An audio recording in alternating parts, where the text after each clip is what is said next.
Hello, and welcome back to The Hatch. I'm Sammy Roth. And I'm Rosie Murphy. This is the podcast where we talk about Lost.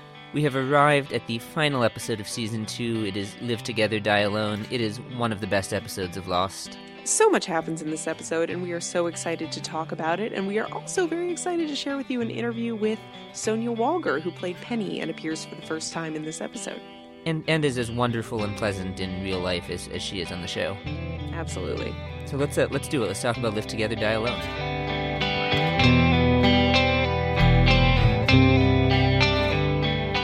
As always on The Hatch, this week as ever, we start with our hot takes about the week's episode. Rosie, what is your hot take about the Season 2 finale? So, this finale does a spectacular job of paying off a lot of season-long plot lines and questions. But one that brought me great delight was that we find out the answer to what did one snowman say to the other snowman? You're right, we do. And it's really nice. It smells like carrots, which is kind of funny. Like, it genuinely works as a joke. And I was just really, really happy because I'd forgotten about that. It wasn't really one of the lingering mysteries. No. But I just really got great pleasure out of the writers paying that off. Thank you, writers. And you know what else got resolved this episode? Dangling threads that nobody really cared about that much. A couple of weeks ago when Sawyer heard from Jack that he and Kate got caught in a net, and Jack never corrected him about what that meant. It was literal and not figurative, yeah. It was, and now Sawyer gets to find that out for real. So all these wonderful dangling threads getting closed off here. Well, normally, Sammy, I would ask you what your hot take is, but instead, I would like to play you a hot take that we got from a listener. This comes from Barry. Hey guys, my name is Barry, and I am from Northern Vermont, aka the Maple Syrup Station. And my hot take is that I've been listening to your podcast in a very random order, but the more I listen, the more I keep wanting to leave you a voice message with my hot take, which is that when John Locke first met the smoke monster, he was taken under the Man in Black spell, and everything he did on the island was being guided by the Man in Black. Kind of like how towards the end of the series, Richard is revealed to have met the Man in Black first and almost falls for his wiles before he meets Jacob. I think the entire John Locke storyline was that he was being played by the Man in Black.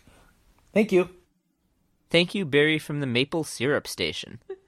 I think this is a really, really interesting idea. I've never considered it before, and I don't know that I clearly come down on... I didn't reject it out of hand. I'm open to it being possible. I don't know that there's a lot of evidence either way, but I just find this fascinating. Do you have any thoughts? I mean, I think that it could be valid. I think it would be hard to track because Locke just does so many different things over the course of the show, and in this season, swings from being button pusher in chief to let's not push the button and see if the world ends. So in chief, yeah. So I do wonder, like how you could logically follow both of those things being this is what the Man in Black intended, but. On the other hand, it's a good theory, and I'll be interested to see how it plays out over the course of the show. We should keep it in mind. Yeah. Well, unless you argue that the Man in Black doesn't really care whether or not the button gets pushed, and he just sort of wants chaos and, doesn't want a new leader to rise up, and, because I don't know that Jacob or the Man in Black particularly care about the button. We should ask them sometime. Get Jacob and the Man in Black on the show. We'll get more deeply into that in season 5. Gosh, yeah. Can I do my hot take now? Well, no, actually, we have to do one other hot take. Oh, yes, you're right. Yes, we and I apologize for getting here. We got a message on Twitter from one of our favorite listeners, Susan Holt. Thank you, Susan. Susan's great. She wrote to us with this hot take. Hey, Sammy and Rosalie, just sending a brief combo of hindsight and hot take for the Season 2 finale. It's so interesting that at the end, the juxtaposition of the 4 who are on the pier, Kate, Sawyer, Jack, Hurley, with the 3 on the boat, Saeed, Jin, and Sun. In Season 6, all of them are the final candidates, though we never do get the ultimate answer of whether it is Jin or Sun. Mm-hmm. All of them get on that submarine, but those geographic distinctions, boat versus pier, mirror the outcome of their survival, at least until Jack's ultimate sacrifice. I just think it's an interesting parallel. Huh. Yeah. That is interesting. I wonder if it's less, intentional or just sort of speaks to the fact that at the core of it, these are our core survivors of Oceanic 815. But it does end up being a really nice parallel.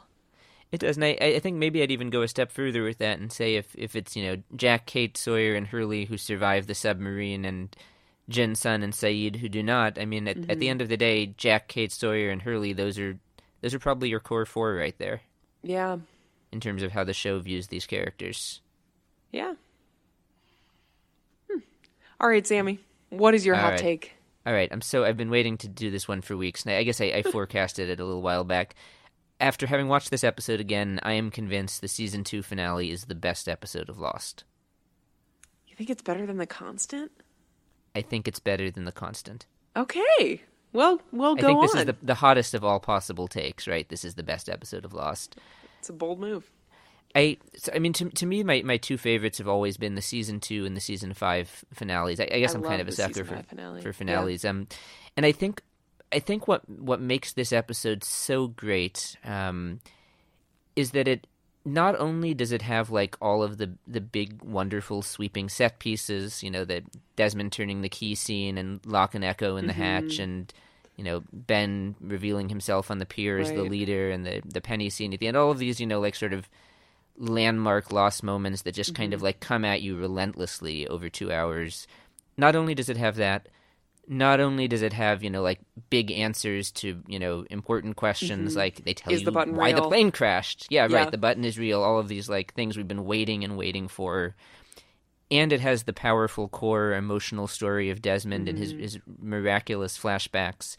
Yeah. But on top of all of those big things, I kept thinking as I was watching this, it's also doing all of the little things exquisitely well.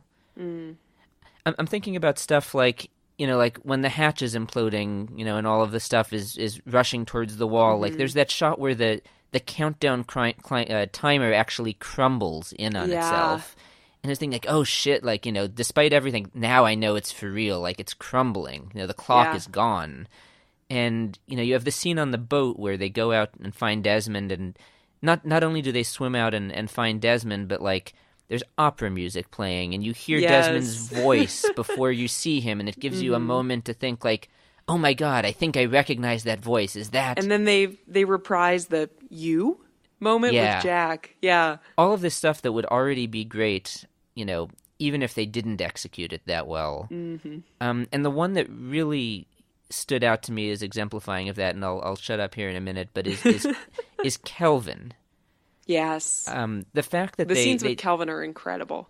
They really are, and you wouldn't think they have to be, or you wouldn't think they would be. They needed, they clearly needed a character to fill the role of person who takes Desmond into the hatch and teaches him to push the button.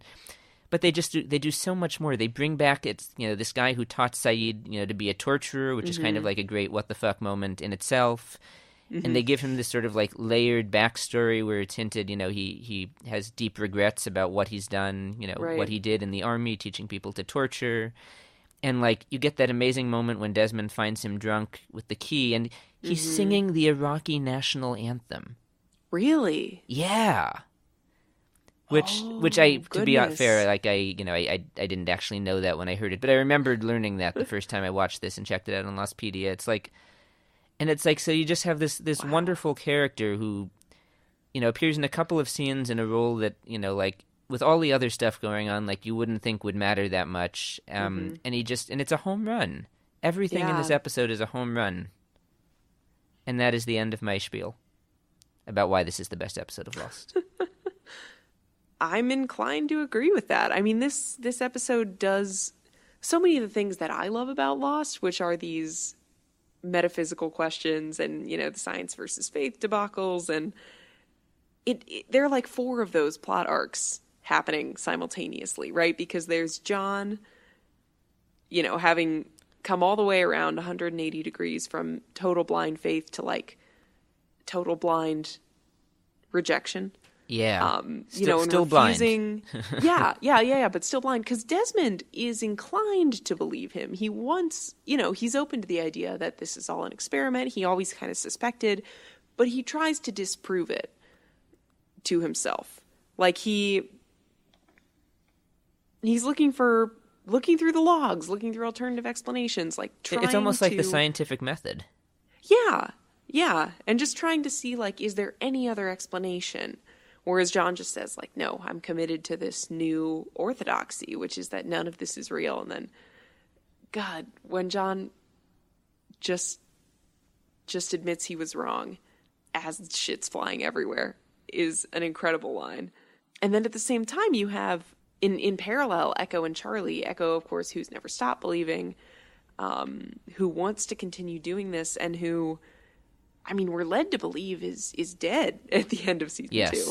Although, of course, that's not true. But, we're left with the sense that he kind of gave up his life for this. Yeah, ooh. Yeah, you're right. He was totally willing to. I think that he wasn't blind to the stuff that Charlie was shouting at him, like, Hey, Echo? Wait. Just wait a second. I don't think it's a good idea, Echo. We're in a very confined area. Yeah. And he made that choice. Yeah, and you have those plots, and you have Saeed and Jin and Sun in the boat, which is sort of you get a subtle reminder that Sun is pregnant, which I'd forgotten about. Yep. In the midst of everything else that's happening. And you get the just total tragedy of everyone having to find out that Michael has betrayed them. Yeah. Which is super hard to watch. And even Michael having to know that everybody else knows. The moment where Hurley asks him, Did you kill them? I only see you and Libby.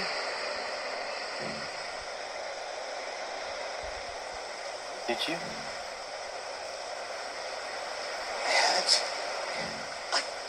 I couldn't find any other way, and living was a mistake. I didn't have time to think. It's just the worst. Right. Oof. Yeah, a lot of my notes were just like, I can't believe how much stuff is happening in this episode. Yeah, when I was watching this episode and they would cut between scenes, frequently we would cut to a scene that dealt with a plot line that I had forgotten about. Same. Because there were like 6 different incredibly engrossing stories. The one that really got me is it's the beginning of the second hour when Echo sets off the fireball and you don't know if he and Charlie live, and then it's like 20 minutes before they go back to that. Yeah. It's like a ridiculous amount of time. Yeah. And I just was not thinking about that at all. Oh my gosh. And then the end of this episode is marvelous. When we cut away from the island altogether, with a bunch of things still hanging in the balance, right? Michael and Walt are leaving.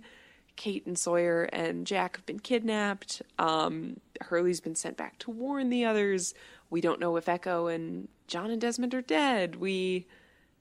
All of this stuff. And then suddenly we're in Antarctica with these 2 scientists we don't know playing chess. And they detect electromagnetism. And then they make a call, and you have no freaking clue what's going on until Penny picks up the phone in the present. Oh my goodness. It's truly a, this changes everything type moment. Yes, Penny's looking for them. That's amazing. Yeah. And you know what else is interesting about it? Because at the beginning of this episode, we get the snow globe theory. Yeah. From Desmond, that the rest of the world has ceased to exist, and this island is all we have left. Right. And as he said that line, and this time, watching it, I was thinking, based on what the people on the island know at this point, and based on what we as the viewers know, that's a good theory. Except for the Dharma planes dropping food, maybe? Ooh, that's a good point. Even then, I think you could say you don't really know what happened. That's a fair point. But that's been the only source of contact with the outside world, yeah. Right, and it's only then implied that the outside world is there.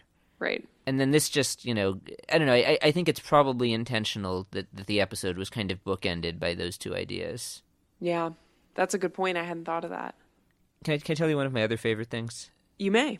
I think one of the things I love, the Desmond and Locke storyline is clearly, the heart of what's, of all the crazy things that are happening, that's the heart of what's happening here, is the conflict between, that ultimately evolves with Desmond and Locke. And I love, Locke makes this speech. I looked down the barrel of the gun, and I believed. I thought it was my destiny to get into this place. And somebody died, a kid, because he was stupid enough to believe that I knew what I was talking about. And on the night that he died, for nothing, I was sitting right up there, all alone, beating my hand bloody against that stupid door. A light went on, and I thought it was a sign. It was probably just you going to the bathroom. And it is so amazing how Locke, describing his darkest moment here, sets up the payoff later. 3 days before you came down here, before we met, I heard a banging on the hatch door, shouting. But it was you, John, wasn't it? You say there isn't any purpose, there's no such thing as fate. But you saved my life, brother, so that I could save yours. No. And it's just like, it's mind-blowing. And if that is, I don't know if they had any of this in mind when they had that light go on in the hatch, but it's so perfect. It feels like this was meant to be in the only way it could have possibly been. Well, and something that is interesting and I think revealing about that is that doesn't convince John. That's true. That doesn't shake him out of this rejection of the island and the button and everything else. Like, that doesn't work for him. Which is kind of sad to me. Like, Locke is very sad in this episode. Yeah, he really is. But, like, what could be more important, what could be more meaningful than having been the thing that kept Desmond from taking his life, which is what he was going to do. Like, how could that not prove to Locke that something is at work here? And yet it doesn't. Like, he's fixated totally on, we're rats in a maze. We're just this psychological experiment pushing this button or whatever. And if that isn't true, then none of it can be true. If the button can't be real, then none of the things on the island can be real. Which is what comes with this, like, orthodoxy that John adheres to. But that there's a real sadness in that, I think, because it does exclude things like this coincidence with Desmond. Yeah, not only does he have the, sort of emotional appeal of, this was an act that could not possibly have been coincidence, this must be fate, but you also have, like, the, sort of hard proof that Desmond's holding in his hand that there's, pretty good evidence that the button caused the plane crash. Yeah, certainly worth considering. Yeah. I think you sort of nailed it when you say it's this new orthodoxy that he went from being, blind irrationality to maybe even a blind rationality, where he has kind of made this determination of it's not real, it's all meaningless, and no evidence to the contrary is going to convince him that that's not the case. Right, despite Desmond again being reasonable and having found, like, some genuine evidence. It is hard to watch Locke at this point in the show. Yeah. Like, he's either, this episode especially, he's either, like, he's got, sort of pathetic scenes, like when Charlie catches him, sort of crying to himself in the jungle, or he's just, like, making you angry. How do you feel about Jack versus John right now? Because one of the things that I find interesting about this episode is that it, unlike so many, later finales in the show, in the season 1 finale, it does separate those two characters and has them in conflict with people who aren't each other. And it sets up season 3 without a leader. Yeah. But, well, one thing at a time. That's an interesting question. I feel like in the last segment of this season, we've been moving away from the Jack and Locke conflict. like since Ben's escape, that's been very much on mute, I think, because Locke goes out to find the question mark with Echo, and he's kind of absent for a couple of episodes while Jack is rallying the troops. So the writers, I think, have sort of turned down the temperature on that one. Yeah. Honestly, I didn't even think about that question. Yeah, no, I just thought about it now. I guess I'm just thinking about how much it's going to rear back to the forefront, like, because next season, about halfway through, we get Locke blowing up the submarine. Yeah. Oh, gosh. Well, we have not touched yet upon the flashbacks in this episode. Oh, man. Which I think would be wonderful to do because they are quite wonderful. So I have a question about the flashbacks, and there's much wonderful stuff in them. My question, is why is Desmond really running? Yeah. He says that he needs to get his honor back, which I don't really believe. Widmore calls him a coward, which, I don't know really makes sense. And, we asked Henry and Cusick about that last week, and he said he didn't think it made sense either. Like, I'm really interested in what it is, when Penny asks him, why can't you just be here now? Right. It seems like she's willing to break off her engagement right then and there to be with him, but he still says he has to, sail around the world. To get his honor back, yeah. What do you think it is? Do you have any ideas? I have the same question, and I don't have an answer to it. I mean, I'm willing to take him at his word when he says I need to get my honor back, but for who? Like, who? What is he trying to prove, and to whom? Like, does he need to prove to himself that he can, commit to something and succeed? Does he need to win Charles Widmore's favor or approval, or give him the middle finger, or what? Does he feel like he needs to prove something to Penny? I don't know, but they're like, clearly he's feels that he's inadequate somehow. I think proving it to himself makes the most sense to me. Okay. Because it's like the conversation we had with Ian Cusick last week. His take was that Desmond sort of, outside of his love for Penny, was never really quite found himself. Kind of wandered from thing to thing, right? And was in military prison and was a monk, and and kind of failed at all of them. Yeah. Like, part of the reason he was going from thing to thing is that he kept getting kicked out, or kept, deciding it wasn't for him. I wonder if Widmore really gets into his head to the point where he thinks he doesn't deserve Penny. Not that he would need Widmore to tell him that, but I wonder if that's something that's in his mind, like, I'm not good enough for her. I'll have to think about that as we go through future episodes. I'm inclined to say, yeah, I think that's probably part of it. Especially because, she is extraordinarily wealthy and and extraordinarily determined. Well, yeah, and obviously quite smart.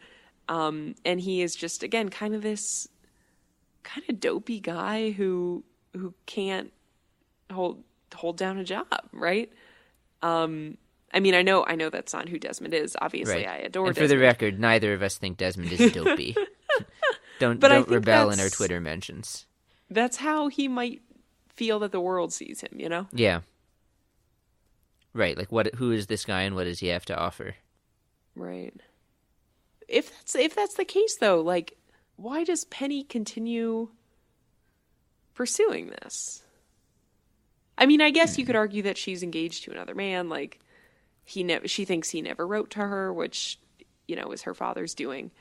So maybe she is trying to do something else, but I don't know. I mean, I think we obviously asked Ian Cusick this, and you'll hear in this week's interview we asked Sonya Walger that same question. I don't know. To me, I think it's hard to deny when you see them, on screen together that there's just like whatever it is, you can feel it immediately. Yeah. Like whatever connection exists between them is like at a much deeper and more difficult to articulate level than just like here's what they see in each other. Yeah. Perhaps even transcends space and time. I think that's the one thing we know for sure. Definitely transcends space and time. Yeah. To sort of add to my hot take of this being my favorite episode, I think that the sequence of Desmond turning the key, Yeah. Starting with with him telling Locke, you need to get as far away from here as possible, and I'm going to make this all go away, and going down there and reliving the letter and turning the key and the sky turning purple and everyone reacting to that. I think that's the best sequence in the entirety of the show. I've never gotten sick of watching that. I think it's incredible. And I challenge anyone to argue with me. I'm going to let that stand and just leave that open to the listeners. Okay. Do you have any hindsights about this episode? Honestly, I don't know that I have a great hindsight. I mean, so much of the seeds that are planted here harken to things that, like the foot statue, that of course we're gonna come back to much later.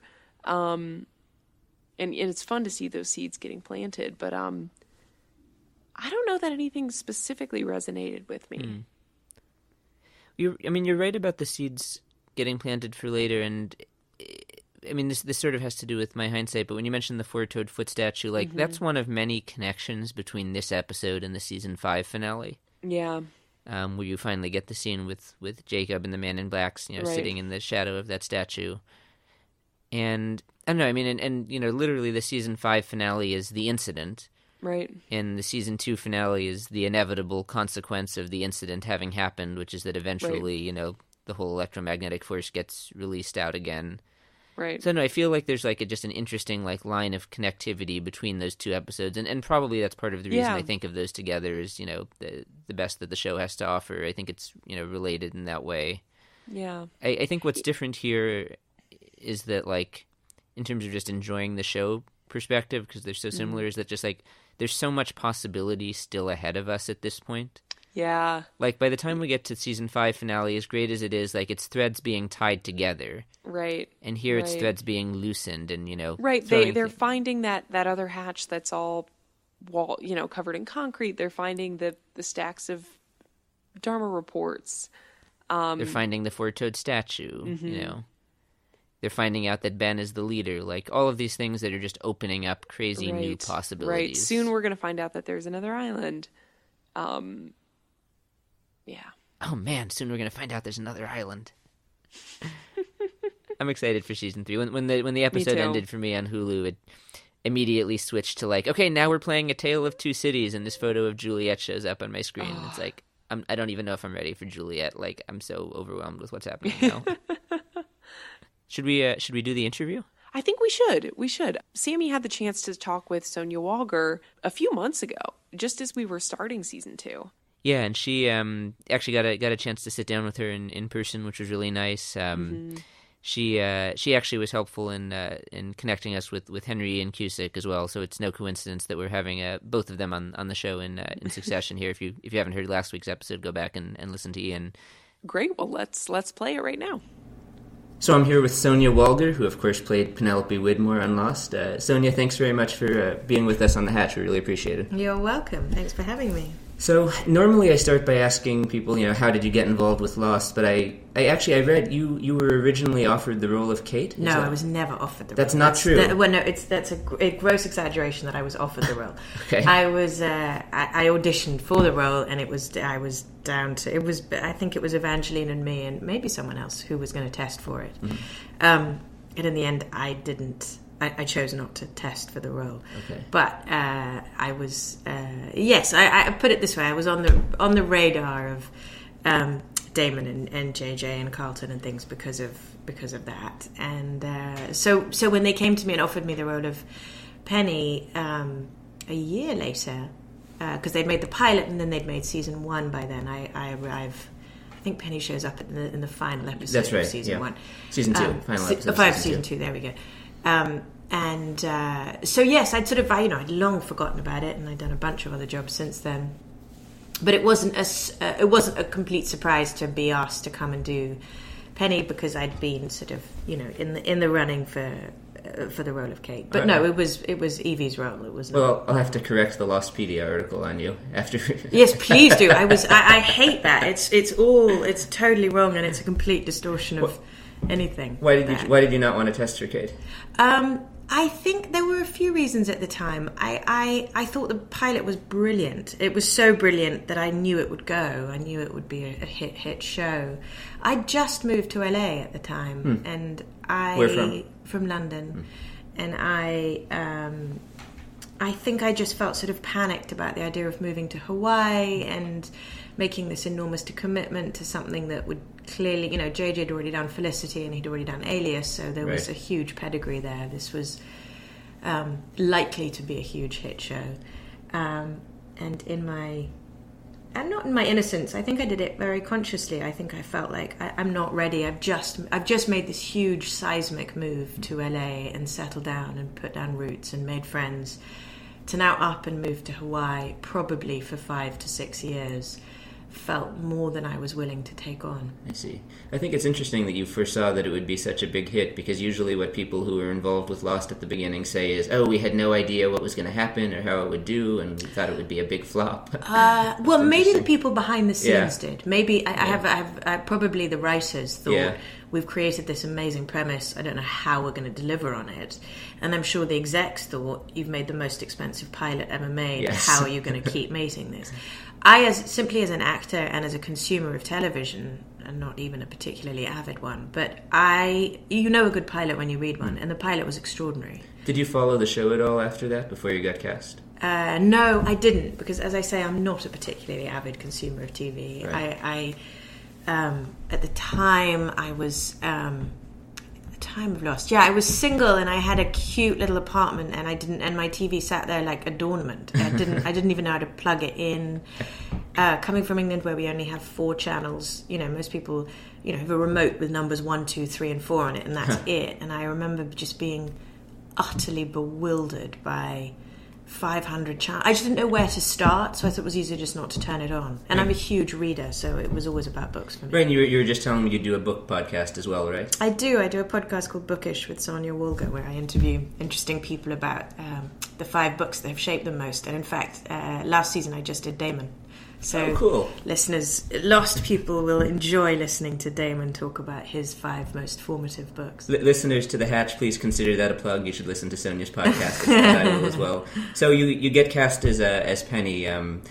What do you know about this character going in, or what's your sort of initial impression of what your role is going to be on Nothing. the show? At the time, it's a guest star with a possible of it recurring, but it was I appear for a moment at the end of season 2, as you say, and no idea that she's going to become formative, or that people will relate to that couple in the way that they really, really did.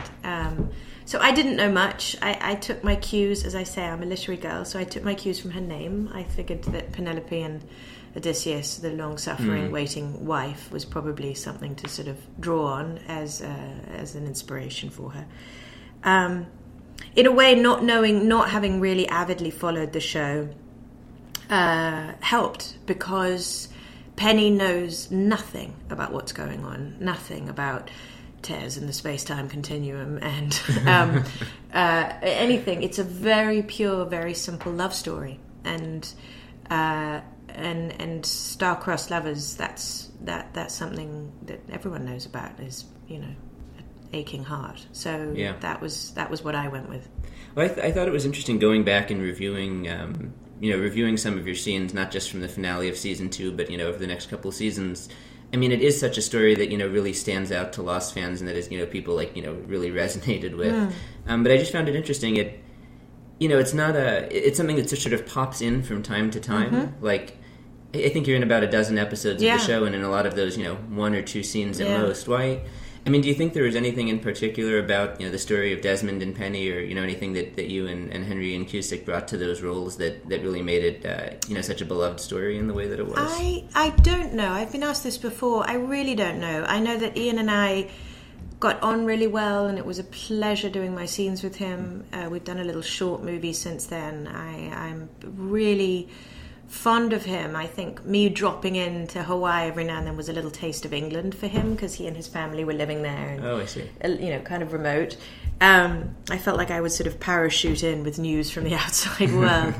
But no, I think possibly the fact that this was, a love affair that was not conducted on the island, so therefore was not polluted by all the politics of the island.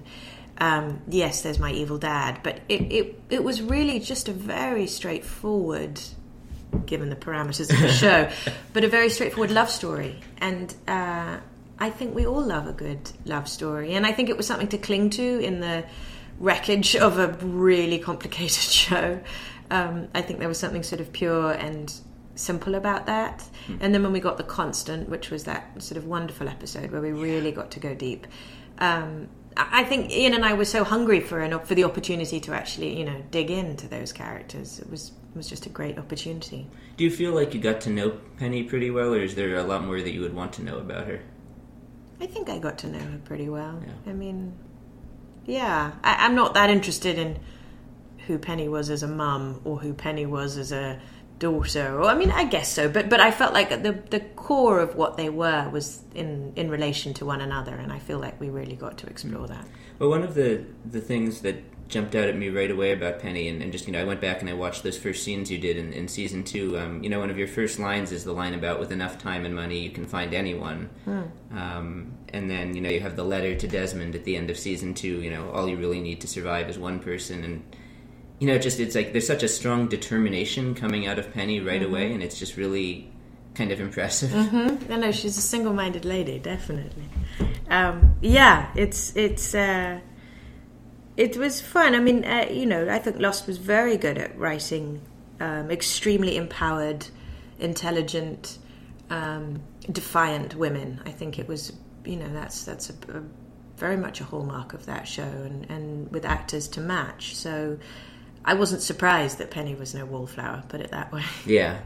And I also, the comment you made about it being a simple and pure story, I find so interesting, because it is, and then at the same time, it's, totally wrapped up in, like, the time-space continuum. Yes, like totally. The scene in The Constant, I mean, that's the sort of one of the most science fiction-y, crazy scenes in the show, in the same time as being the, beautiful love scene. Totally. But that was the thing, I mean, that was what I sort of clung to anyway as an actor, was I can't play tears in the space-time continuum. I can't play science fiction. I can play real feeling, hopefully, fingers crossed, on a good day. And so I would agree with that.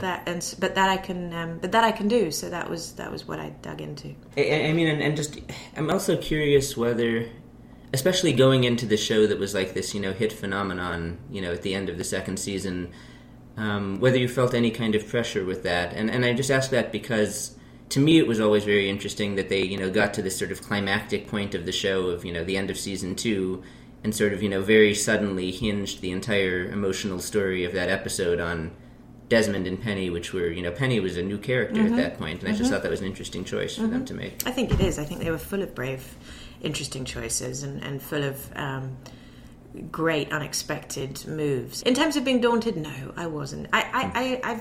I'm lucky enough to have worked on a lot of great TV, and it just doesn't help anybody to come in cowed by what you're coming into. It only helps to come in feeling excited and somehow, like you deserve to be there in a way. For sure. No, and that comes across right away. I mean, it feels, I think, right from the beginning with Penny, like, oh, of course, this character has always been here. Right. And then the times you come back as well. You mentioned your father's character, and I did want to ask about the characters a little bit. He is one of the worst people on that show, in my opinion. It's pretty despicable, yeah. Did you see anything redeeming about him? No. No? No.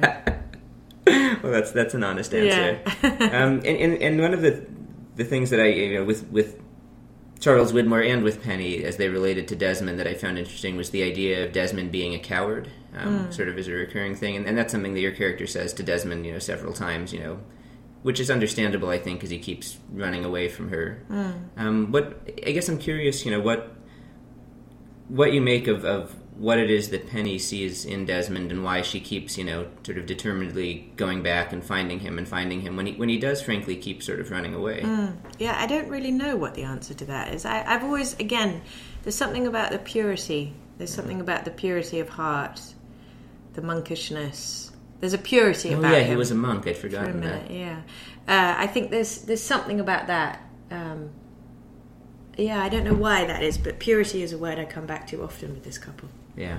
Did you, I guess sort of skipping forward, did you follow the show as you were in it after you'd gotten cast? Not particularly, no. Okay. I didn't. I mean, I would dip in from time to time, but I was not an avid fan. And I, again, justified it by, well, the truth of it is, Game of Thrones is about the only TV show I've watched with any devotion. Other than that, it's been that and maybe The Sopranos, and that's it. So I'm not a big TV watcher, despite my entire career depending on it. That's really interesting. But I also felt, had the character been someone that was immersed in the politics of the island, I'm a devoted researcher when it comes to my roles. So had that been a part of who Penny was, I would have watched every episode with notes, The truth of it is, I really, truly felt that she was so apart from everything that was happening on that island. It didn't behoove me to have any extra information in my brain other than, where is this man that I love and how do I get him? How do I get him back? How do I stay constant to him? How do I hold tight? And I'm not just sort of justifying that after the fact. I mean, I think I really felt at the time that this was all Penny knew, so it was all I should know, really, too. That makes perfect sense. And I think there are probably some fans who at some points wish they didn't know as much as they did after all the research they had done on the show. Certainly in retrospect. The one time where I did wonder if Penny knew more about what was going on is there's a brief moment in that scene in The Constant where you say, I know about the island, but then it all kind of goes staticky for a minute.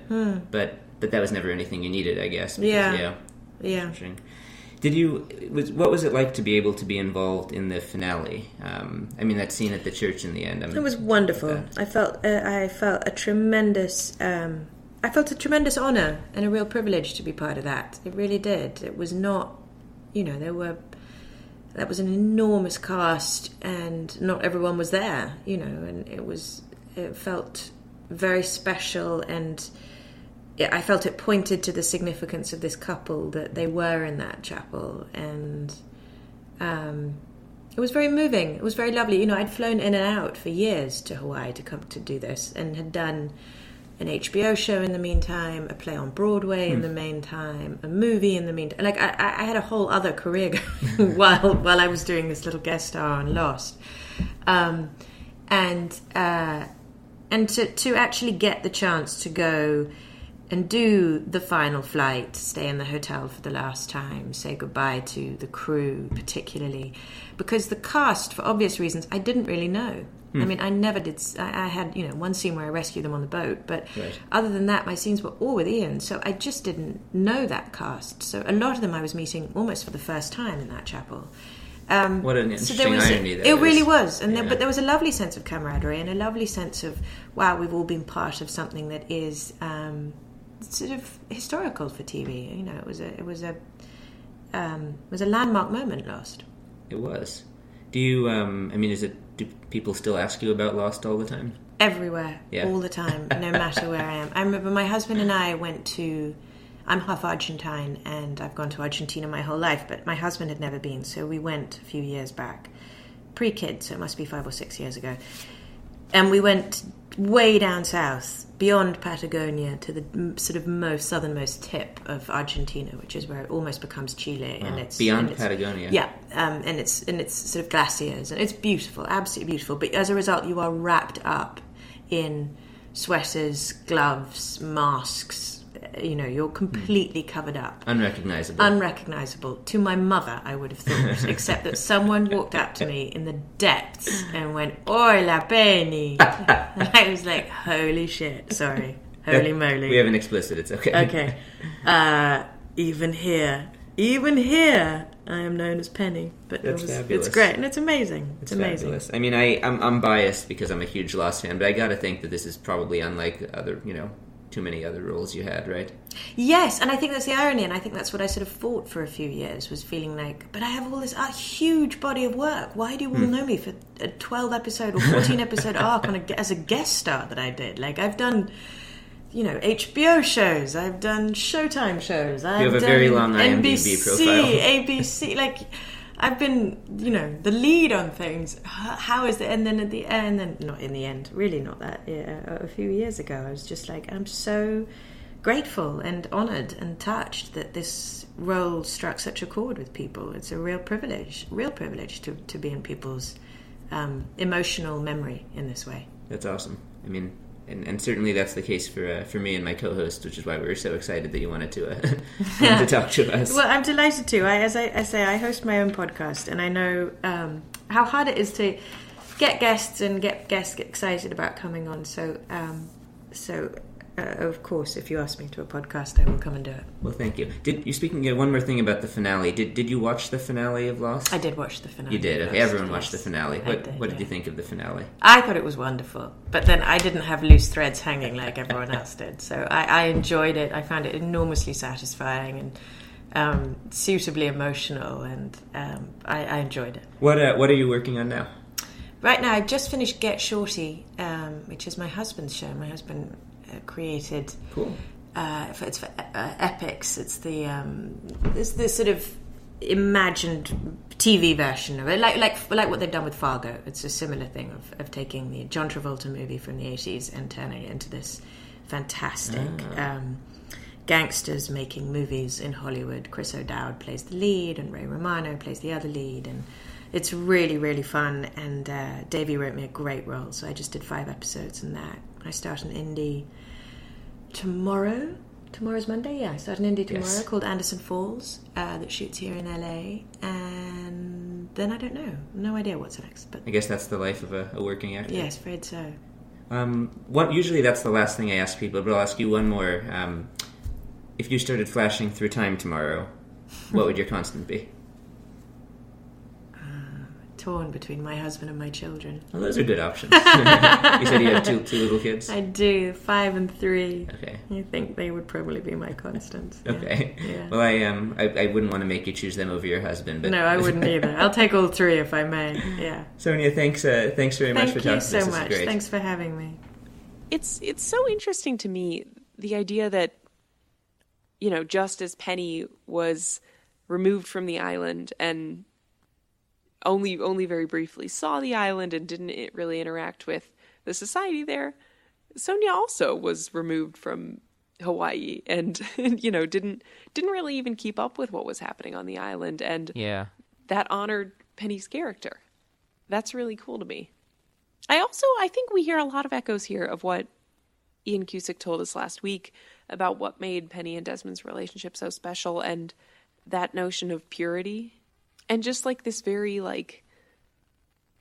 simple and devoted love is really something. And it kind of makes me happy to know that they agree on that, and that they described, not just that they agree, but that they described it exactly the same way. Yeah, and I think the way they described it, it's just, it makes so much sense to think that probably part of the reason this resonated so well was that in a show that was so complicated and so mythological and dense, that you had here a love story that really transcended that and was just so simple and again pure, and just was a total contrast to some of the crazy island infused love triangle politics that you get with Jack and Kate and Sawyer and Juliet, where all sorts of things are happening. Even Sun and Jin's love story is full of trials. This is true. They're constantly separated by something or other. There are lies, there are language barriers, there are all these hurdles. And not that there aren't many, many hurdles for Desmond and Penny, namely time travel and, Desmond having been on this island for, obviously big things to overcome, but not emotionally so much. No. Another thing that I found very interesting was her, just her comment at the end that she sort of was has struggled to like just sort of accept the importance of Lost in her life. Yeah. Which I just find, I mean, I wonder if, other actors who have been on this show have similar feelings about it, because I think, for us as fans, it's like, of course, Lost is the be-all, end-all. Why would you not want people to, be so excited to see you because you worked on Lost? Right. But for a lot of these people, like, it's this one, sort of stopping point on their career and does not probably have, quite the same significance personally that it does to, to all of us as fans. Right. Especially because what did you say that Penny appeared in 12 episodes? It was about a dozen episodes. That's my count. Which and I'm sure we could come up with another recurring character who appeared in about that many episodes. And they would, but Penny made such an impact. I mean, she was essential to the plot, and she... But honestly, like, if I was walking down the street tomorrow and saw the guy who played Kelvin Joe Inman, like, I would recognize that person in a heartbeat, and I would go talk to him, and I would be psyched. And that dude was in 2 episodes. Yeah. And made an impact on us as fans and feels, like, important in the scope of the show. So I feel like it's an interesting, not disconnect, but it's you don't usually think about the difference between how we see the show and then the people who made it. Like, Damon Lindelof has gone off and made, like, multiple successful shows since Lost that are probably hugely successful shows. Yeah. And it's like he probably doesn't think about himself as I'm the Lost guy. But that's what he'll always be to us. Perhaps. There's one more thing we wanted to do this week, as we close out the season here, which is to choose our MVPs of season 2 of Lost. And Rosie, I'm very curious to know who your MVP of this season would be. Okay, so I'm going to make what might be a bold choice. I'm going to do the same, so go for it. I'm going to nominate Ben Linus. Whoa. I know he's not introduced until, 65% of the way through the season. But he dramatically changes the course of what we are interested in this season. He, as we've discussed, kind of survives against all odds, and is able to really, collect all kinds of information to take back to his own side. We're the good guys, as he says in this episode. And it ends up being a really successful act of, I don't think it's considered like espionage if they end up finding out who you are, but like he goes on a mission and it's extraordinarily successful. That's true. And they end up getting, three people from the Oceanic survivors who they want in their camp. They lose Walt along the way. But they got more than they bargained for when Walt But they got them. much more than they bargained for, and that is largely due to what Ben found out. It's amazing to me that we watched this episode and talked about this episode for the last half an hour without mentioning the "We're the good guys" line, which is one of the most iconic. I mean, that's just how much good stuff is in this episode. But I'm sorry, I interrupted you there. So that is my nomination. I'm willing to nominate others, but what's yours? Well, I wanted to nominate Mr. Echo. Okay. Because and what really sealed the deal for me was watching this episode when he says to Charlie, like, if you don't help me and we don't do something in 90 minutes, everyone is gonna die. Yeah. And I'm so convinced of that. Like, I know this to be true. Mm-hmm. And he is right.